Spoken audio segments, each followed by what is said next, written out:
कौन ब्रह्मा का पिता है, कौन विष्णु की मां, शंकर का दादा कौन है, हमको दे बता। ये जानने के लिए कृपया सुनिए।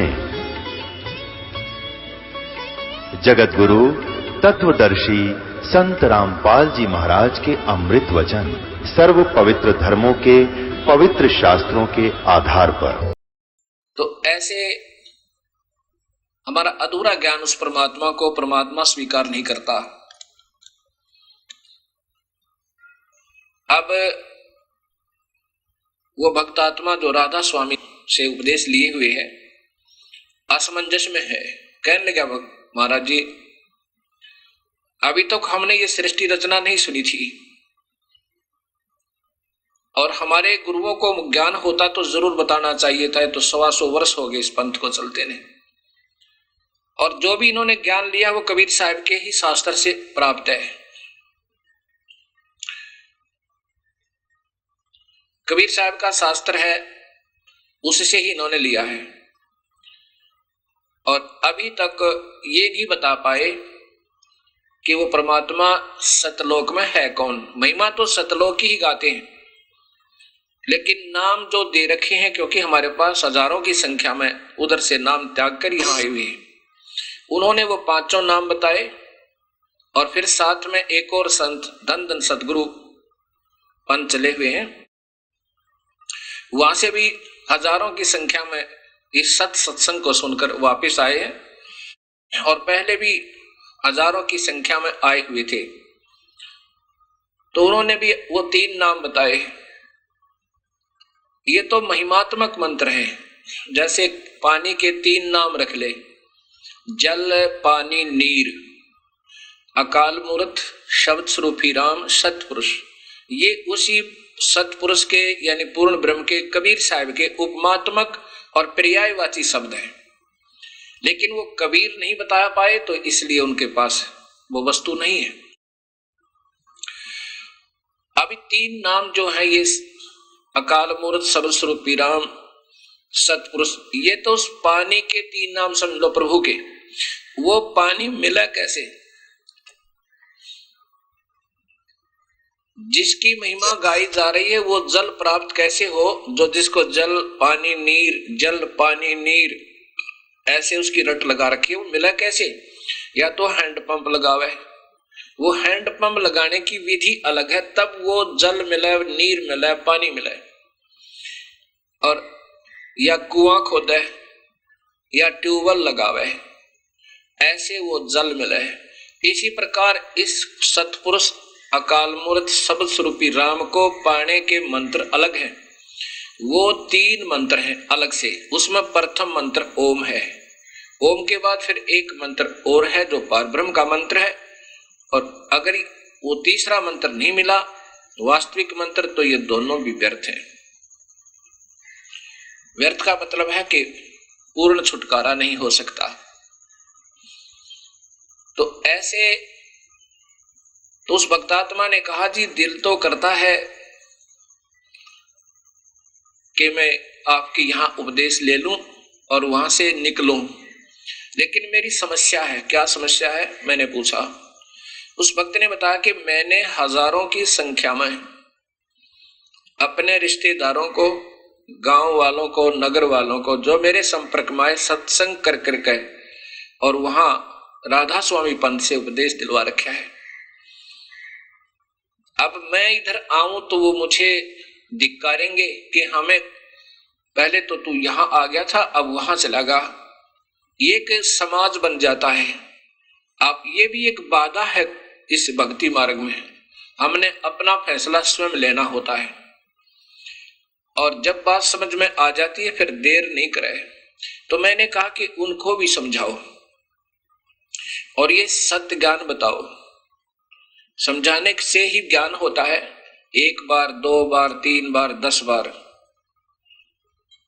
तो वो कहने लगा, जी मैंने कोशिश की थी 1-2 से जिक्र करने की, वो नहीं मानते।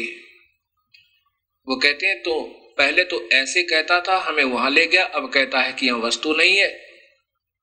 तो जी वो मैं भी नहीं आ सकता। आस्था चैनल पर सत्संग सुनकर बहुत भक्तात्माओं की बहुत ही अच्छी भावना व्यक्त हो रही है और सभी कह रहे हैं कि ऐसा निर्मल और सत्य ज्ञान और शास्त्रों में उपलब्ध अभी तक समाज के सामने क्यों नहीं आया।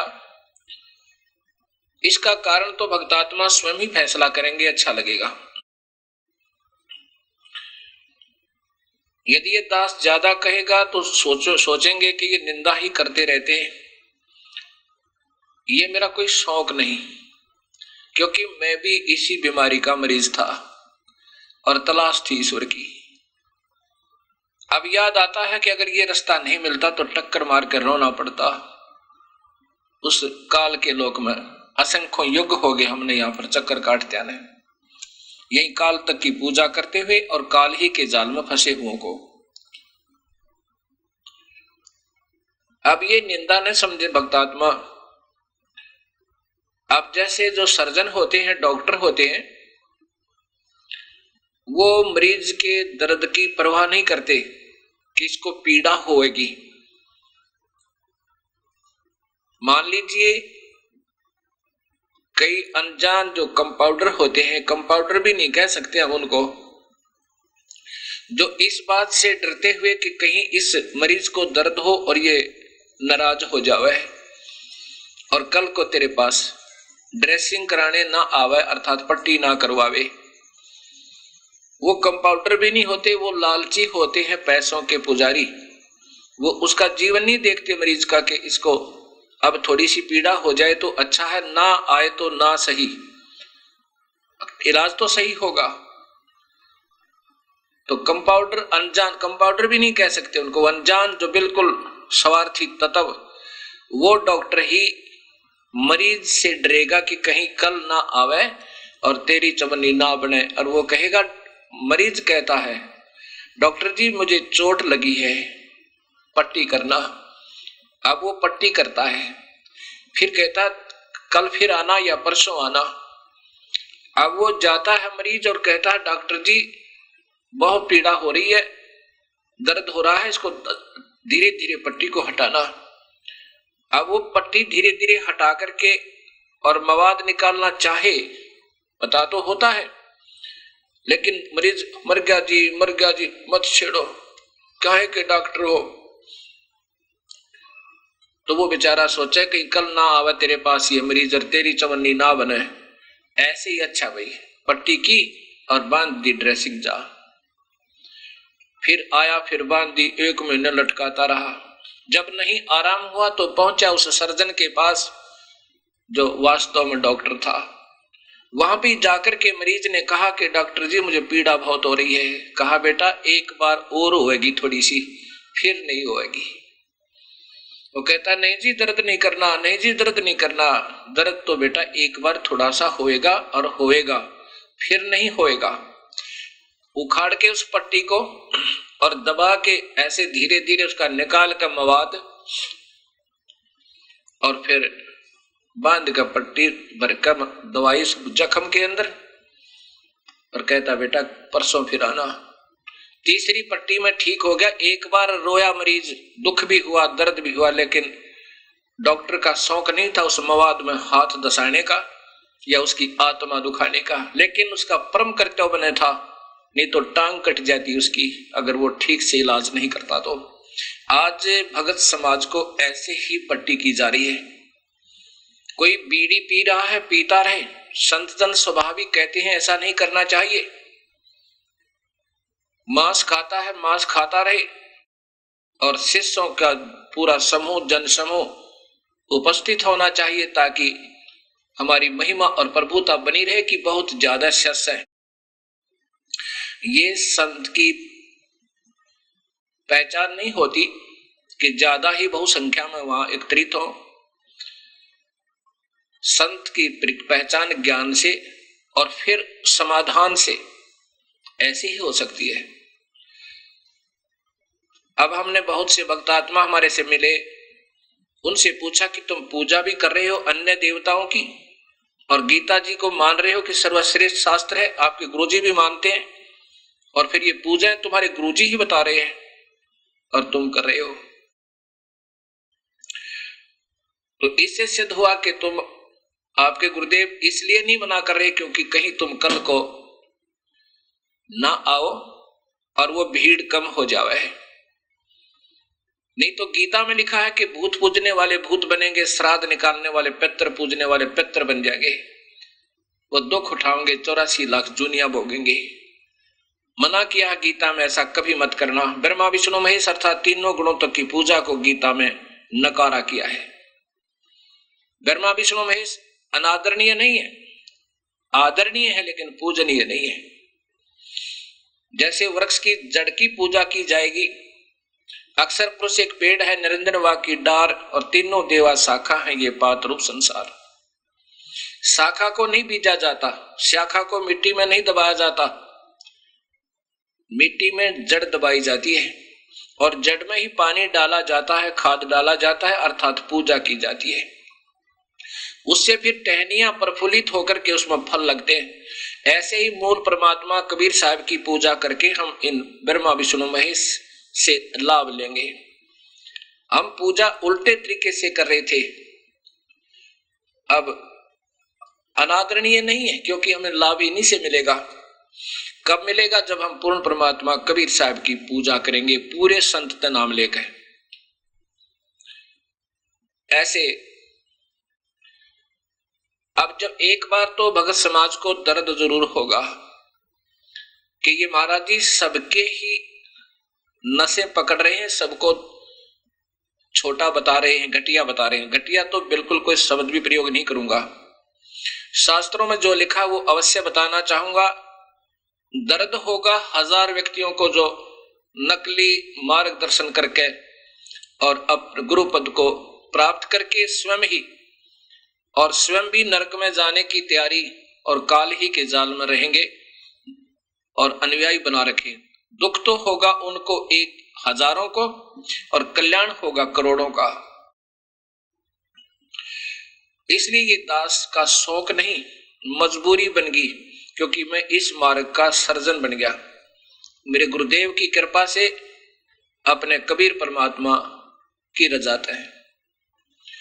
अब मैं गलत नहीं बोल सकता, जो शास्त्रों में लिखा है वो प्रमाणित है। शास्त्र केवल वेद और गीता, ये तो ब्रह्म तक की साधना के प्रमाणित ग्रंथ है, ये संविधान है।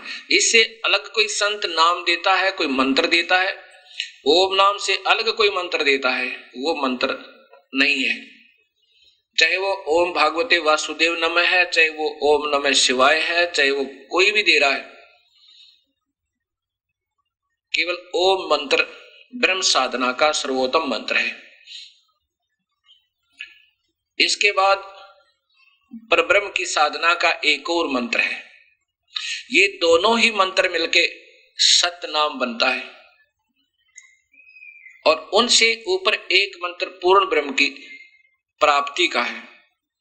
ये मंत्र यहां से छुटकारा पाने के हैं, इनके ऋण उतारने के हैं। और पूर्ण परमात्मा का मंत्र फिर वो सारनाम बन जाएगा, 3 मंत्र का बनकर, वो उससे जीव का छुटकारा होगा। अब मेरा शौक नहीं उस डॉक्टर की तरह जैसे मैं मवाद में हाथ डालूं। अब सबके बारे में ये बता रहा हूं कि ये पूजाएं वो बता रहे हैं, ये पूजाएं वो संत बता रहे हैं, ये मेरा शौक नहीं। लेकिन जब तक तुलना नहीं होगी तब तक समाज समझ नहीं सकता। इसलिए ये मेरी मजबूरी समझो और कोई मुझे लालच नहीं। अगर ये संतों के पास मार्ग सही होता तो ये दास नहीं कोशिश करता। मैं तो अपना बाल बच्चेदार व्यक्ति था और अपनी सर्विस किया करता था। जूनियर इंजीनियर की मेरी पोस्ट थी। गुरुदेव ने आशीर्वाद दिया, भाई उपदेश दिया करो। ना जाने इस दास में 2 कौड़ी के जीव में उस परमेश्वर तुल मेरे गुरुदेव ने क्या सोचा, क्या पाया, क्या देखा, ये वो ही जाने।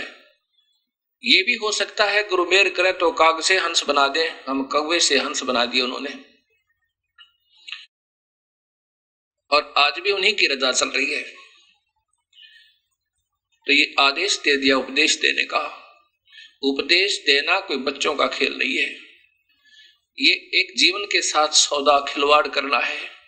अगर अधिकारी संत नहीं है और काल के जाल से ये 3 पूरे मंत्र देकर पार नहीं कर सकता, वो स्वयं दोषी है, वो परमात्मा का दोषी है, उस पूर्ण ब्रह्म का इन जीवों को गुमराह कर रहा है।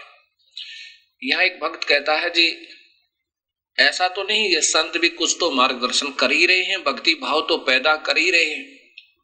अब ये भक्तात्माओं की अपनी अपनी सोच है, क्योंकि भक्त तो भक्ति के भाव से ही बोला करते हैं और इतनी ही सोच होती है उनकी, वो ज्यादा बहस नहीं किया करते। अब मैंने उससे कहा बोली आत्मा एक बात बता, आपके अंदर प्रभु की कसक तो पहले ही थी, आप तलाश कर रही थी।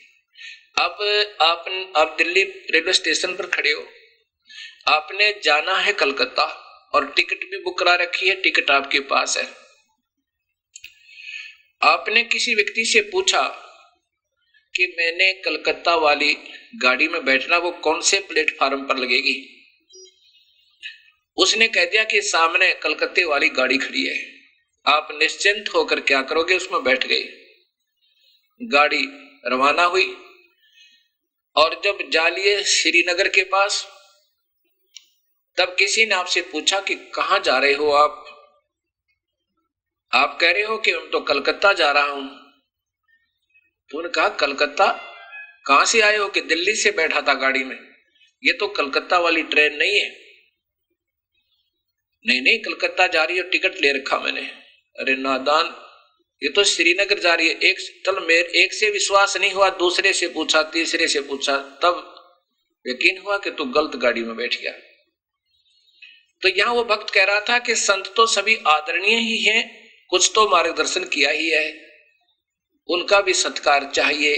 अब आप बताओ, जिस मार्गदर्शक ने आपको कलकत्ता वाली ट्रेन की अपेक्षा और श्रीनगर वाली गाड़ी का इशारा कर दिया कि सामने खड़ी, इसमें बैठ जाए, और आपको फिर वो मिल जाए, आपको क्या, उससे आप क्या प्यार करोगे? आप स्वयं सोच लेना। उसको सत्कार करोगे, कुछ तो मार्गदर्शन किया। इससे अच्छा तो ना करता, तो चुप खड़ा रहता और कह देता मुझे नहीं मालूम। तो आप वो एक से दूसरे से पूछते, तीसरे से पूछते, और फिर पूछ करके सही ठिकानी, सही ठीक ट्रेन में बैठ जाते हैं। ऐसे ये संत जिन्होंने अभी तक ये नहीं बताया ब्रह्मा विष्णु महेश की माता कौन है, इनके पिता कौन है, और ये महिमा गा रहे इनको अजर और अमर बता के, और ये स्वयं देवी भागवत आपने देखा था, अब फिर दिखा देता हूं। ये स्वयं स्वीकार कर रहे हैं कि हम तो जन्म और मरण के अंदर हैं, हम अजर अमर नहीं है, और इनको अजर अमर बता करके इन्हीं पर आश्रित किए हुए ये तीनों काल के पुत्र हैं। तो उन्होंने क्या मार्गदर्शन किया आपको? उस ट्रेन में बैठाने वाले की तरह कर दिया। अगर ये चुप रहते, भाई हमें नहीं मालूम वो परमात्मा कौन है। अब गीता जी में स्पष्ट लिखा है 18वें अध्याय के 62वें श्लोक में, ये देखिएगा गीता जी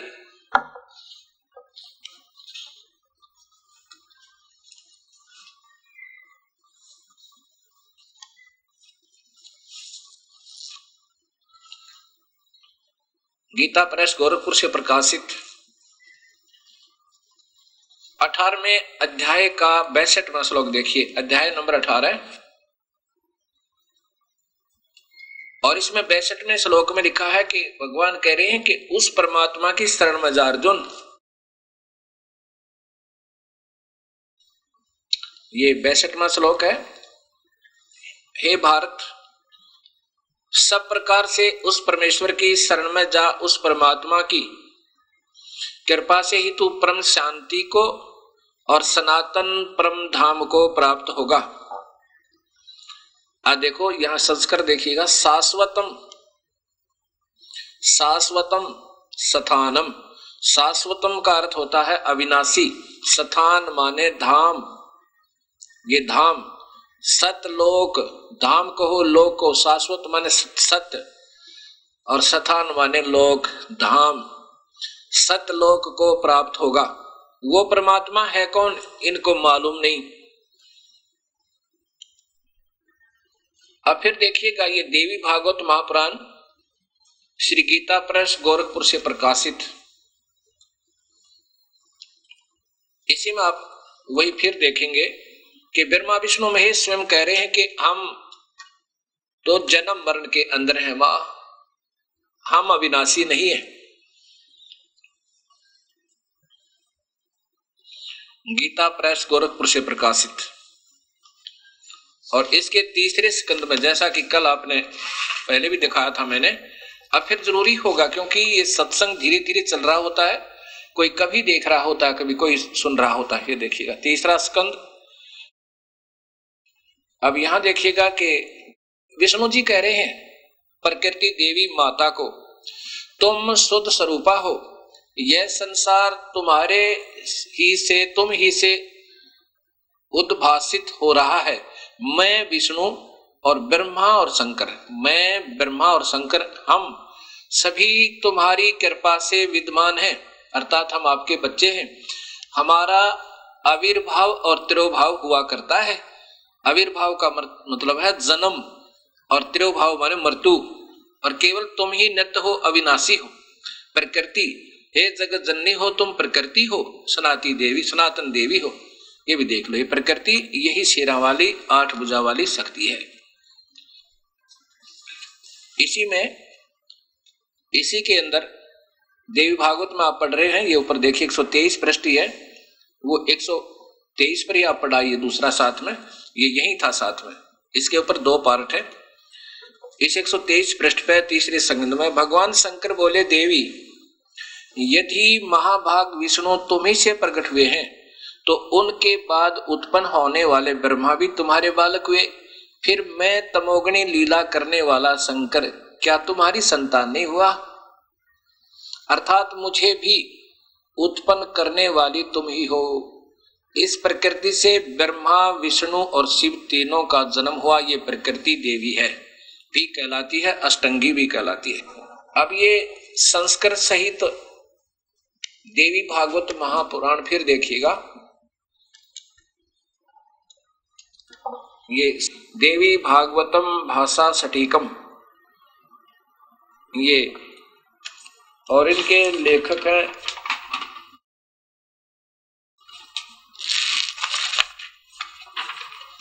ये देखिए, अथ देवी भागवतम भाषा सटीकम सहमाटम खेमराज श्री कृष्णदास प्रकाशन बम्बई, यहां से प्रकाशित है। और इसमें अब देखिएगा संस्कृत भी है साथ में, ये थोड़ा थोड़ा दिखाऊंगा और फिर अपना ना विश्वास हो तो खरीद कर देख सकते हैं, नहीं तो अविश्वास का समय भी नहीं है। यहां लिखते हैं कि विष्णु शिव ब्रह्मा दर्शन किए हैं। यहां देखो, हमने इस भवन में दूसरे शिव विष्णु शिव ब्रह्मा के दर्शन किए हैं। फिर यहां देखो, हे माता तुम सदैव पुत्र के समान हम पर कृपा करती हो। अब देखो फिर नीचे आओ, यहां पर है मैं, हे मात ब्रह्मा मैं शिव, ब्रह्मा मैं विष्णु और शिव, यह तुम्हारी प्रभाव से जन्मवान है। हम तो जन्मवान है, हमारा तो जन्म होता है और मरते हैं, नित्य नहीं है, हम अविनाशी नहीं है। फिर इंद्रादि दूसरे देवता नित्य किस प्रकार हो सकते हैं? अब नीचे देखो, इनकी संस्कार देखो, ब्रह्मा अहम ईश्वर महेश्वर, मैं ब्रह्मा और ये महेश्वर महादेव किलते प्रभावते सर्वे वयम जनी, हम तो आपसे ही जन्म लेते हैं, युता आपसे ही जन्म लेते हैं, न यदा हम नित्य नहीं है, तू ही सदा है। अच्छा फिर आगे देखो, जो मैं ये बताना चाह रहा था आपको, ये संस्कृत है, ये संस्कृत देखिए आपने। अब फिर देखिए इसी में तीसरा स्कंद चल रहा है, हे माता अतः सब लोगों के सृजन करने की इच्छा करने वाले हरि यानी विष्णु ब्रह्मा और शिव, यह सब तुम्हारे चरणाविंद की भक्ति और प्रीति को प्राप्त होकर कर सकते हैं। यानी हम तो आप ही की कृपा से कुछ कर सकते हैं। हे माता, अब शिव जी कह रहे हैं, वो शंकर भगवान जिसको सुधांशु जी महाराज कह रहे थे ना, ये तो मृत्युंजय है, क्या कह रहे हैं कि हम सतोगुण। हे मात, यदि हमारे ऊपर सदा आप दया युक्त हो, हे माता यदि आप दयालु हो तो हमको तमोगुण में, मैं तमोगुण क्यों बना दिया? हम तो तमोगुण में किस प्रकार प्रदान किया? ब्रह्मा रजोगुण और हरि सतोगुण सतगुण। क्या कह रही है? फिर देख लो कि शिव जी कह रहे हैं, हे मां, हे माता, यदि हमारे ऊपर आप सदा दया युक्त हो तो मुझे इसे जुल्म में क्यों लगा दुनिया न मारूं? बेचारों का किसी का मां मरे, किसी का बेटा, और ये रो रो कर टक्कर मारे। मैं तमोगुण में किस प्रकार प्रदान किया, और ब्रह्मा रजोगुण हरि सतगुण। अब इन बेचारों को भी धोखे में रखा जा रहा है। अब ये संस्कृत भी देखें, यदि देहा धर्मना न सदा अंबिके कथम अहम विहिता, मुझे किस प्रकार निहित कर दिया, क्या मैं तमोगुण है? मैं तो तमोगुण कमल जय, कमल से उत्पन्न होने वाले ब्रह्मा को रजोगुण संभव है, वो गुण संभव आगे आओगे। फिर ये आपके गीता का जब सॉल्यूशन होगा, टीका होगा, जब देखना है रजोगुण संभव है, रजोगुण से उत्पन्न रजोगुण ये ब्रह्मा है, सुविहित है, और किम सतोगुण हरि, और सतोगुण हरि विष्णु के ऊपर बना दिया। माँ देखो ये बेचारे आप ही रो रहे हैं। अब देखिएगा भक्त समाज आपके सामने ये सब सत्य आ रहा है, और ये पहले से विद्यमान था। ये किसी संत का मैं दोष नहीं मानता, क्योंकि अभी तक हमें ऐसा कोई संत मिला नहीं जो हमें सत्य बता सके, विशेषकर कलयुग में। अब कोई सत्य को बताएगा तो ये कई कारण बनेंगे इसको उलझाने के। एक तो इन संतों की महिमा इतनी हो चुकी है, इस गलत मार्गदर्शन करते करते काल तक की महिमा बताते हुए, और शास्त्र विरोध, ये सब शास्त्र हैं जो मैं आपको बता रहा हूं, इनसे अलग व्याख्या वे अपने काल्पनिक सुनी सुनाई लोक वेद के आधार पर, लोक वेद तो सुना सुनाया ज्ञान होता है, उसके आधार पर चल रहे हैं। शास्त्र विरुद्ध साधना की जा रही है और बताई जा रही है। नाम लेते हैं गीता जी का मर्मज्ञ ज्ञाता, और गीता जी में एक शब्द भी नहीं बताते उसमें क्या लिखा है। और इन देवी भागवत महापुराण, शिव महापुराण की महिमा गाते हैं, उसमें वास्तविकता क्या है ये किसी के सामने नहीं आ पाई। जितनी महिमा ब्रह्मा विष्णु महेश इस विभागीय मंत्रियों में है, इन तीन लोक के विभागीय प्रभुओं में है, इतनी तो है जितने संतजन बताते रहे। लेकिन अज्ञानतावश इनको अजर अमर बता रहे हैं। इनके कोई माता पिता नहीं थे, इसलिए पता लगा कि उनके पास भक्ति मार्ग -0 है, एक अंश भी नहीं है। अब इस सच्चाई को सुनकर एक बार तो दर्द होता है, संतों को भी होगा, और हो सकता है अनुयायियों को भी एक बार बुरा लगेगा। लेकिन ये कुनीन समझना, और कुनीन यानी कड़वी गोलियों से ही रोग कटता है, मीठी गोलियों से नहीं कटता, टॉफियों से नहीं कटेगा, स्वीट्स टेबलेट से बात नहीं बनेगी।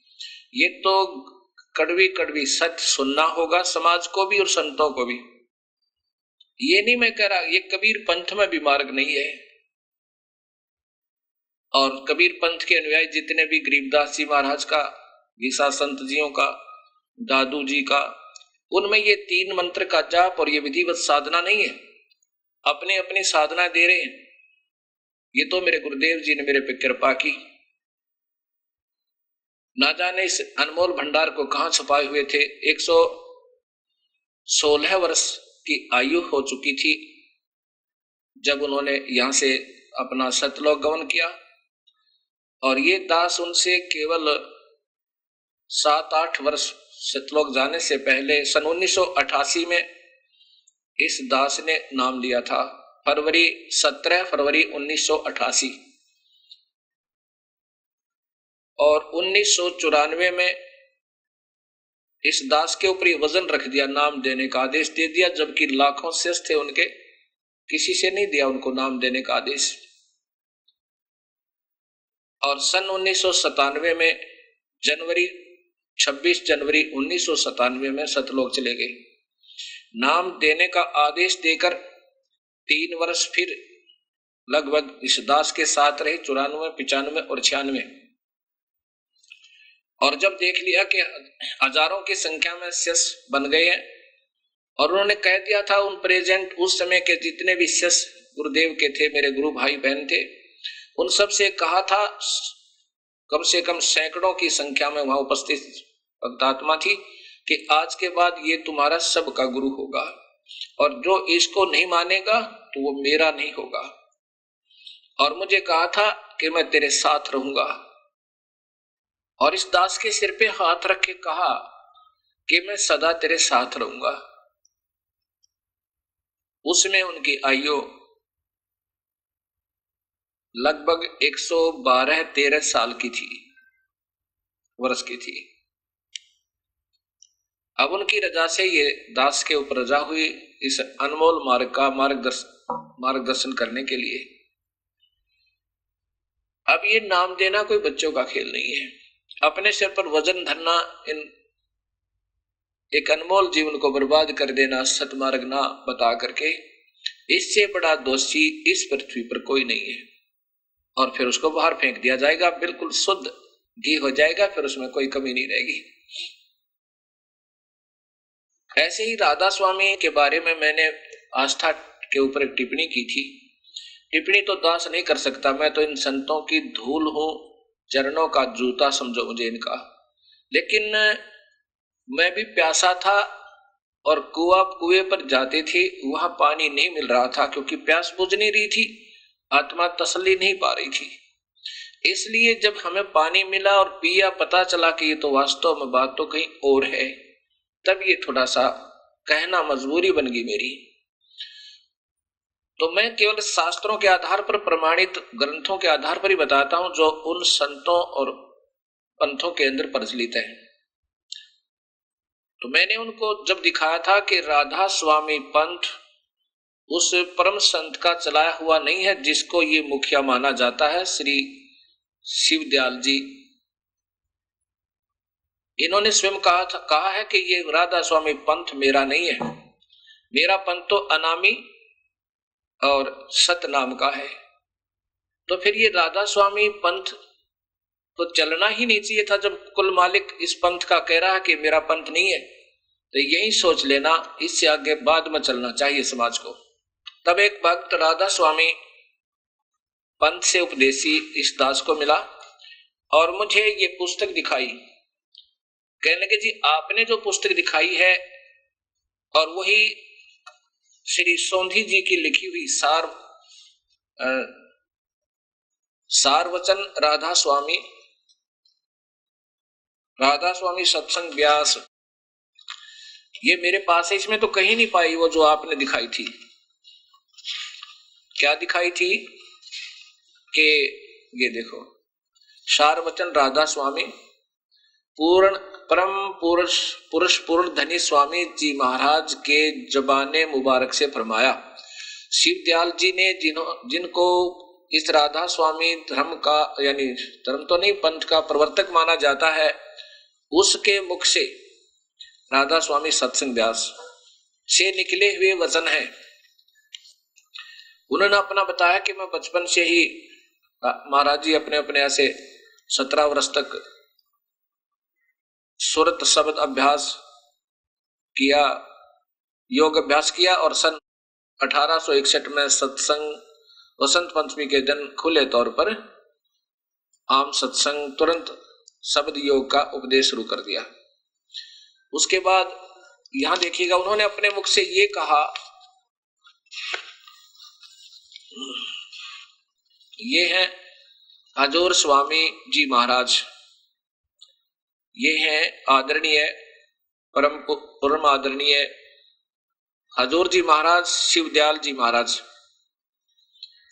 ये देखिएगा, राधा स्वामी दयाल की दया राधा स्वामी साहेब, जबकि ये कहते हैं राधा स्वामी तो मेरा पंथ ही नहीं है, ये तो बाद में लिखा है इन्होंने अपने हिसाब से। कहा है वचन दो स्वामी जी महाराज की आखिरी रोज बिस्तर अंतर ध्यान होने के वास्ते हिदायत साधुओं सत्संगियों और सत्संगियों के खास जुबान मुबारक से फरमाया। स्वयं उन्होंने अपने जबान से कहा 15 जून सन 1878 ईस्वी 1878 मुताबिक आषाढ़ वदी 1 पड़ुआ संवत 1935 बी रोज शनिचर वक्त असलूफ सुबह। अब यहां इन्होंने क्या बताया है कि जो मैं बताना चाहता हूं आपको,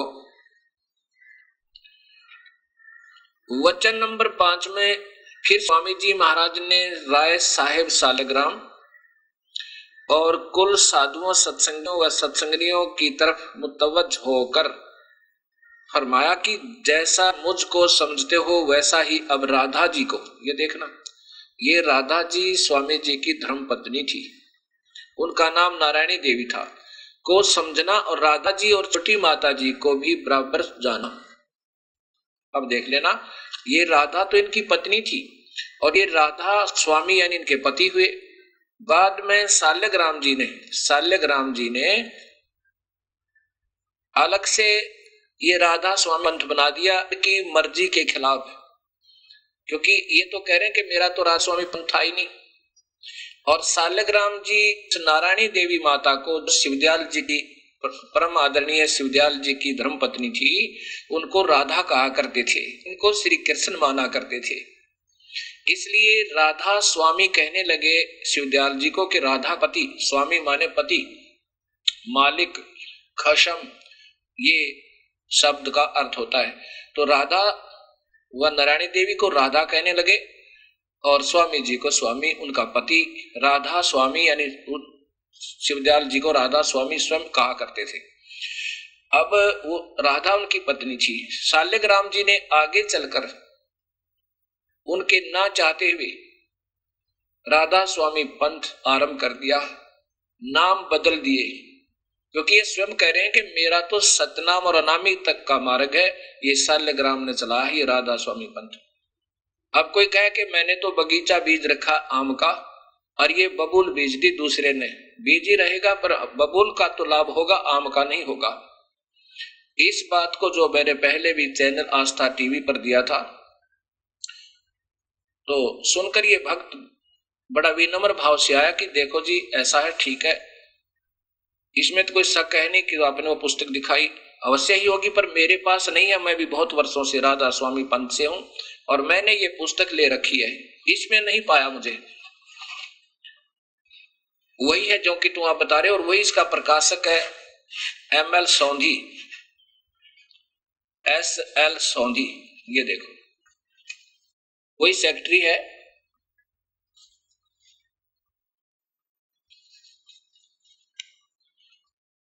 SL सोंधी, सेक्रेटरी राधा स्वामी व्यास सत्संग जिला अमृतसर। और वही मैंने उसमें दिखाया था कि यही उनका, ये सेक्रेटरी भी वही है, प्रकाशक।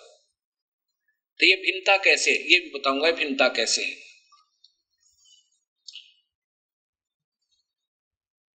और कहा कि ये तो कहीं लिखा नहीं पाया कि राधा उनकी पत्नी थी, इसमें नहीं लिखा इस पुस्तक में। तो मैंने उसको दिखाया कि देखो भगत जी ये मेरे पास है, ये आपको फिर दिखाता हूं। अब ये देखिए वही सारवचन राधा स्वामी,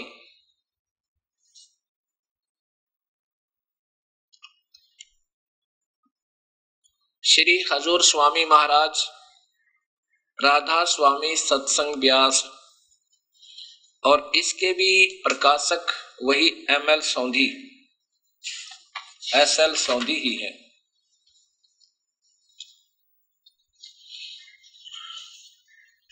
सारवचन छंदबंद, प्रकाशक SL सोंधी, सेक्रेटरी राधा स्वामी सत्संग व्यास, डेरा बाबा जयमल सिंह, जिला अमृतसर, पंजाब।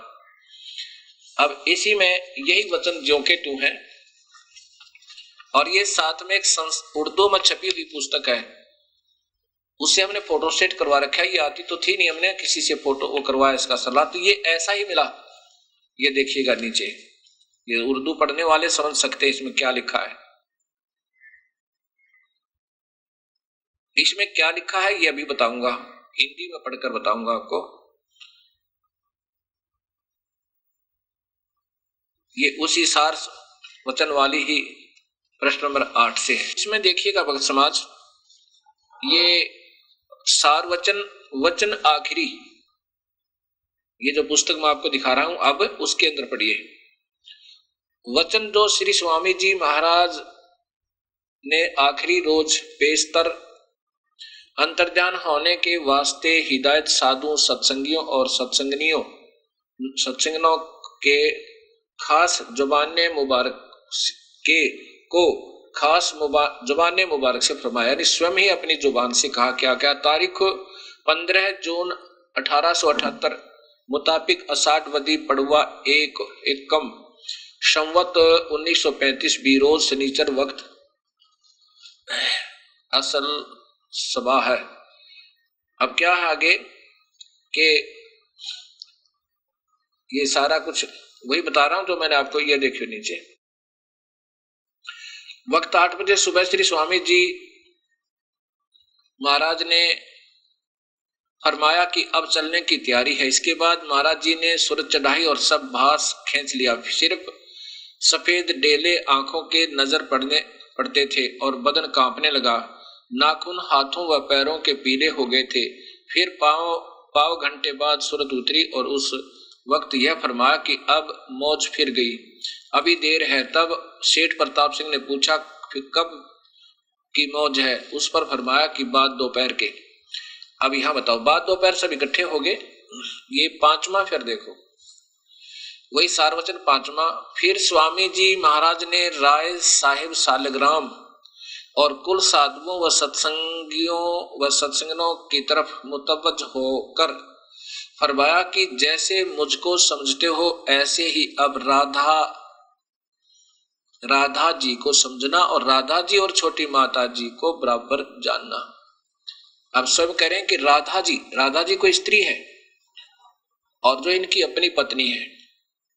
छोटी माता जिसे कहते वो इनके हजूर साहब की भाई की पत्नी। ये इसके नीचे टिप्पणी इन्हों की दी हुई है कि असली नाम माता जी का माता नारायण देवी जी था, लेकिन चूंकि सेठ प्रताप सिंह जी साहब जिन्होंने ये वचन लिखे हैं उनको राधा जी के नाम से पुकारते थे, इस वास्ते यहां राधा जी दर्ज है। अब देख लो, छोटी माता जी के मुराद सेठ वृंदावन जी साहेब जी के हजूर स्वामी जी महाराज के मंझले भाई थे कि सुपत्नी से है। अब ये सिद्ध हो गया कि ये नारायणी देवी को राधा कहा करता था कौन? सेठ प्रताप सिंह। इसलिए राधा स्वामी इस शिवदयाल जी को कहने लगे। वही सारवचन वचन नंबर 6। फिर राधा जी महाराज को हुक्म दिया, किसने? स्वामी जी ने दिया कि शिब्बो और बुक्की और विष्णु को पीटने देना। राधा जी को महाराज जी ने हुक्म दिया। राधा जी महाराज को किसने दिया? स्वामी जी ने, कि इन तीनों को भी पीठ मत देना, शिब्बो, बुक्की और विष्णु को। अब यहां देखना 8वें में क्या लिखा है। फिर फरमाया कि गृहस्थी अपनी पूजा साधुओं से ना करवावे। 9वें में लिखा है कि फिर रिद्धि बीबी ने पूछा कि हमारे वास्ते किसको तजवीज किया है? इस पर फरमाया कि गृहस्थियों के वास्ते तो राधा जी और साधुओं के वास्ते सन्मुख दास जी। ये आपके सामने देख लो। ये राधा कोई औरत थी, वो शिवलाल जी की पत्नी थी, शिवदयाल जी की, और इसलिए फिर इसको राधा स्वामी कहने लगे शिवदयाल जी को। और राधा स्वामी इनका पंथ नहीं है। फिर देखो यहां पर सेठ प्रताप सिंह की तरफ, ये सारवचन नंबर 14 में, फिर सेठ प्रताप सिंह जी की मुतरफ तवज्जो होकर फरमाया कि मेरा मत तो सतनाम और अनामिका था। ओए होए, अब देखो भक्तजनों, हे परमेश्वर, और राधा स्वामी मत सालग्राम का चलाया हुआ है, इसको भी चलने देना और सत्संग जारी रहे और सत्संग आगे से बढ़कर होगा। अब यहां विचार करना प्यारी आत्माओं, स्वयं स्वामी जी कह रहे हैं कि सेठ प्रताप सिंह की तरफ ध्यान देकर कहा, फरमाया कि मेरा मत तो सतनाम और अनामी का था, मेरा मत तो सतनाम और अनामी का था, और ये राधा स्वामी पंथ मत सालग्राम का चलाया हुआ है, ये मूल मालिक है शिवदयाल जी। वो स्वयं कहते हैं मेरा पंथ नहीं है राधा स्वामी, ये तो मनमुखी लोगों का चलाया हुआ है। जब वहीं से बात बिगड़ चुकी है तो आगे इसमें क्या होगा ये पूरा दिखा देगा। फिर पढ़ लें बार बार इसको, सारवचन नंबर 14। अब ये क्यों बताना चाह रहा है ये दास, क्योंकि मैंने कोई शौक नहीं है ये मवाद में हाथ देने की, यानी दूसरों को ये समझना कि ये निंदा कर रहा है, ये आपके सामने है। अब सारवचन 17 में सेठ प्रताप सिंह ने अर्ज किया कि शब्द खुले, इस पर फरमाया कि धुन का सुनाई देना और उसमें आनंद का प्राप्त होना, यही शब्द का खुलना है। बताओ, बस शब्द खुल गई, धुन आ गई, धुनात्मक शब्द कोई प्रकट हो गया तो मुक्ति हुई, ऐसा इनका मानना है। ये पूरा देखो, सेठ प्रताप सिंह ने अर्ज किया कि शब्द खुले, इस पर फरमाया कि धुन का सुनाई देना और उसमें आनंद प्राप्त होना, यही शब्द का खुलना। अब ये प्रमुख है, मुखिया है, इस पंथ के माने जाते हैं, और ये कहते हैं अंदर धुन सुन गई तो मुक्ति है, बस दैट्स ऑल। ये धुन तो बच्चों को भी सुनाई दे रही है, और धुन क्या होती है, गुणात्मक शब्द होता अंदर शरीर में। अब ये धुन का सुनाई देना क्या चीज है, अंदर आप कान दबाइए, एक बार आंखें बंद कर लीजिए, थोड़ी सी देर, जितना स्वाभाविक हो सांस रोकिए, ज्यादा देर नहीं रोकना।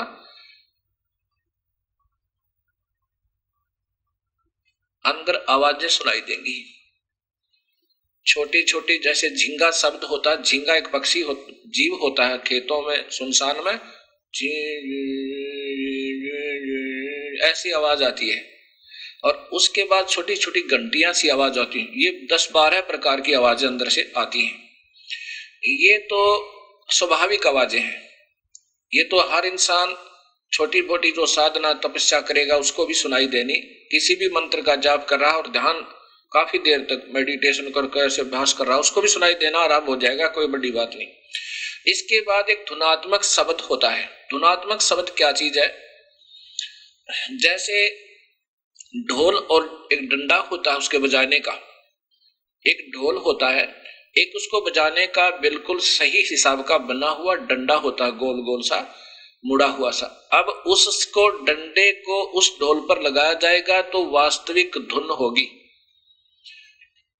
और यदि उस डंडे का और कोई चप्पल लगावे या कोई चीज उठा के लगाने लग जावे, ऐसे लोहे का डंडा मारने लग जावे, धुन तो फिर भी होगी लेकिन वास्तविक नहीं होगी।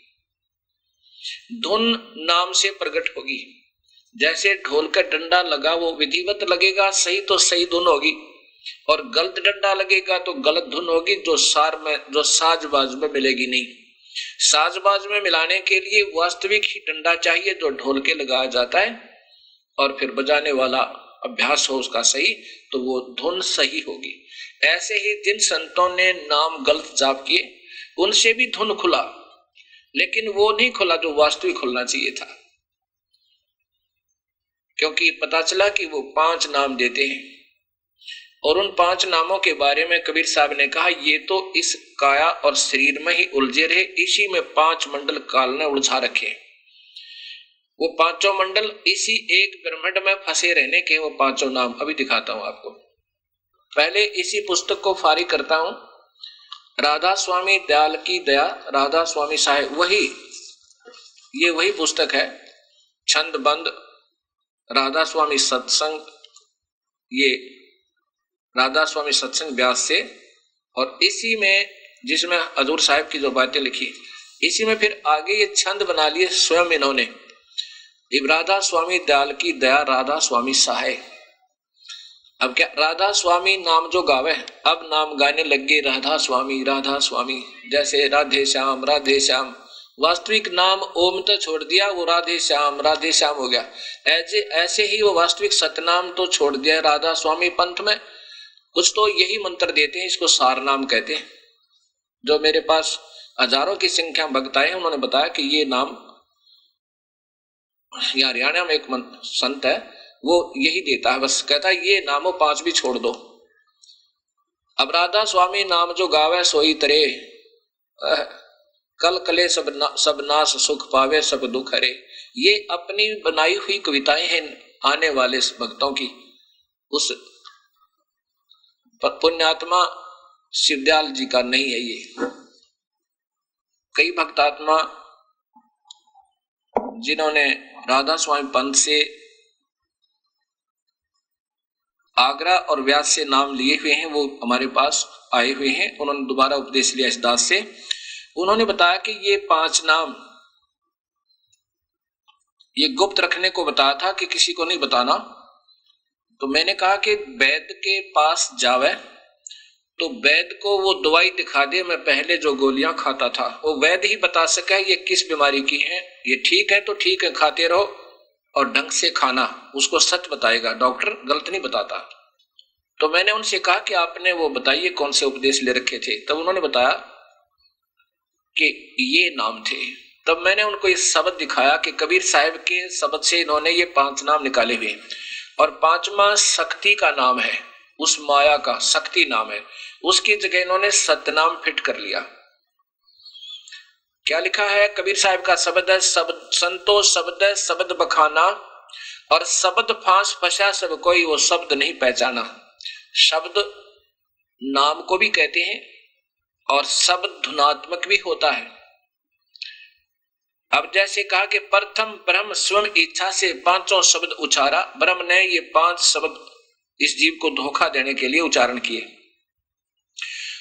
सोहम ज्योत निरंजन निरंकार शक्ति और ओंकारा, ये 5 नाम सोहम निरंजन निरंकार शक्ति, शक्ति की जगह उन भक्तों ने बताया कि हम सतनाम दिया गया था, और ओंकारा ओंकार।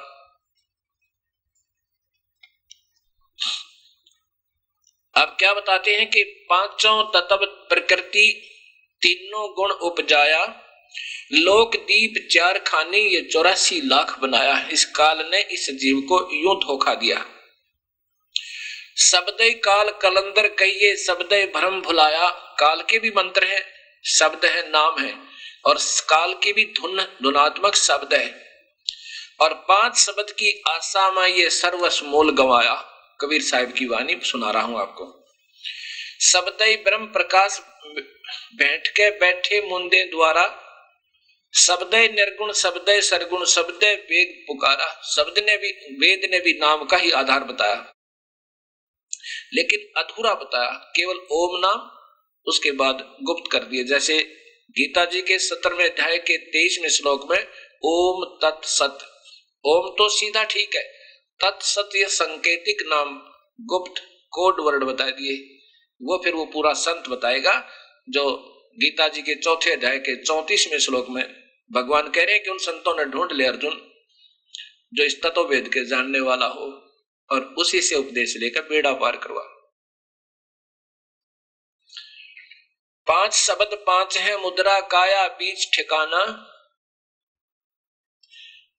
शब्द प्रकाश बैठ के बैठे मुंदे द्वारा, शब्द निर्गुण शब्द सरगुण शब्द वेद पुकारा। सभी नाम नाम शब्द शब्द धुनात्मक कहते फिर रहे, लेकिन सही ज्ञान नहीं हुआ।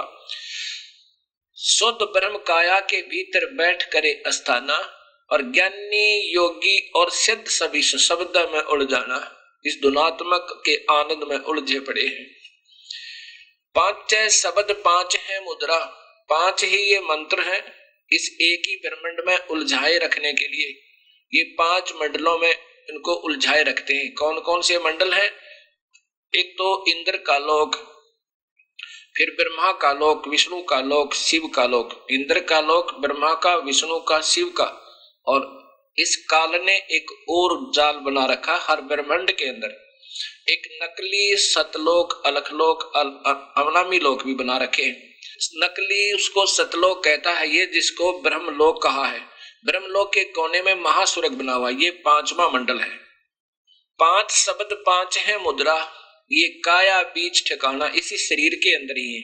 और कबीर साहब का मार्ग तो इस शरीर से भी बाहर है, अभी दिखाऊंगा आपको। 5 शब्द 5 है मुद्रा, यानी 5 नाम का एक नाम का अलग से साधना करनी होती है। वो किस किसने की और उनसे फिर क्या उपलब्धि हुई ये बताया जाएगा। 5 शब्द 5 है मुद्रा, काया बीच ठिकाना, जो जिसका आराधन कीना उसको वही करत बिखाना। जिसने जिस मंत्र का जाप किया और जिससे उसकी जितनी उपलब्धि हुई उसने उतना ही वर्णन कर दिया। शब्द निरंजन, ये ज्योत निरंजन, शब्द ज्योत निरंजन, चांचरी मुद्रा है नैनन के माही, अर्ता को जाने गोरख योगी महा तेज तप माही। ज्योत निरंजन जाप किया किसने? गोरखनाथ जी ने। बहुत घोर तप करके फिर से कुछ उपलब्धि पाई, त्राटक ध्यान लगा के, और पाया क्या? सिद्धियां। आकाश में उड़ जाना, मुर्दे तक को जीवित कर दे, इस ज्योत निरंजन नाम के जाप से। और काफी वर्षों तक घोर तप करके ये सिद्धियां आ सकती हैं, लेकिन ये व्यर्थ है। शब्द ज्योत निरंजन, चांचरी मुद्रा है नैनन के माही, ताको जाने गोरख योगी महा तेज तप माही। शब्द ओंकार भूंचरी मुद्रा, ये मुद्राएं आती है शरीर की, जैसे तो खेचरी, ऐसे तालू पर जीभ लगाना और फिर उससे कुछ अमृत रस की क्रिया थोड़ी थोड़ी हो जाए, आनंद सा आने लग जाए। ये आनंद ही काल का जाल है, इससे कोई लाभ नहीं होगा। कोई का तात्पर्य है कि पूर्ण मुक्त नहीं हो सकते। शब्द ओंकार भूंचरी मुद्रा त्रिकुटी है अस्थाना, और व्यास वेद व्यास देव ताही पहचाने व्यास जी ने, और चंद सूर्य ते ही जाना। ओम नाम का जाप, ओंकार ऐसे करके, ओंकार इसका जाप ऐसे होता हूं, बहुत गौर तप करके कहते। फिर इससे अंदर एक वस्तु दृष्टि गोचर होती है, जो 2 दल का कमल प्रकट हो जाता है। सोहम शब्द अगोचरी मुद्रा भंवर गुफा अस्थाना, इस काल ने ईसा जाल फैला रखा है हर ब्रह्मांड के हर लोक में। एक ब्रह्मांड में जैसे शिवलोक है उसमें भी भंवर गुफा है, विष्णु लोक है उसमें भी भंवर गुफा है, और ब्रह्मा के लोक में भी भंवर गुफा है। और फिर जब उसमें ब्रह्म लोक में प्रवेश करते हैं, महास्वर्ग में जाते हैं, उसमें भी भंवर गुफा है। इंद्र के लोक में जाते हैं, उसमें भी भंवर गुफा है। अब जो जहां की साधना करता है वो उसी लोक में जाता है, फिर वो उस भंवर गुफा में प्रवेश करता है। यहां लिखा है कि सोहम शब्द अगोचरी मुद्रा भंवर गुफा अस्थाना, सुखदेव मुनि ताही पहचाना सुन अनहद को गाना। अब सोहम शब्द का जाप सुखदेव ऋषि ने किया और कहां पहुंचा? स्वर्ग लोक में, विष्णु जी के बैकुंठ में। और उसमें भी जब भंवर गुफा में जाते वहां सबत एक सोहम सोहम सोहम ऐसी धुन हो रही है, और उसको फिर कहते अपने कानों से अनहद शब्द, अनहद माने जो कभी समाप्त ना हो, जिसकी हद ना हो, उसको सुन के और उसमें मगन हो गया और स्वर्ग तक पहुंचा सोहम जाप करके।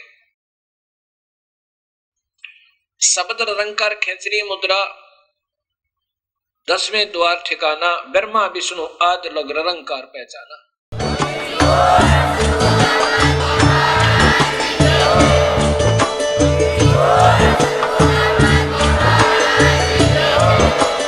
आप सुन रहे थे जगत गुरु तत्वदर्शी संत रामपाल जी महाराज जी के मंगल प्रवचन। अधिक जानकारी के लिए विजिट कीजिए हमारी वेबसाइट www.jagatgururampalji.org। संत रामपाल जी महाराज जी के शुभ आशीर्वाद से पूरे विश्व भर में 500 से भी ज्यादा नाम दीक्षा केंद्र हैं, जिन पर संत रामपाल जी महाराज जी द्वारा ऑनलाइन निशुल्क नाम दीक्षा दी जा रही है। अपने नजदीकी नाम दीक्षा केंद्र का पता करने के लिए संपर्क करें 8222880541।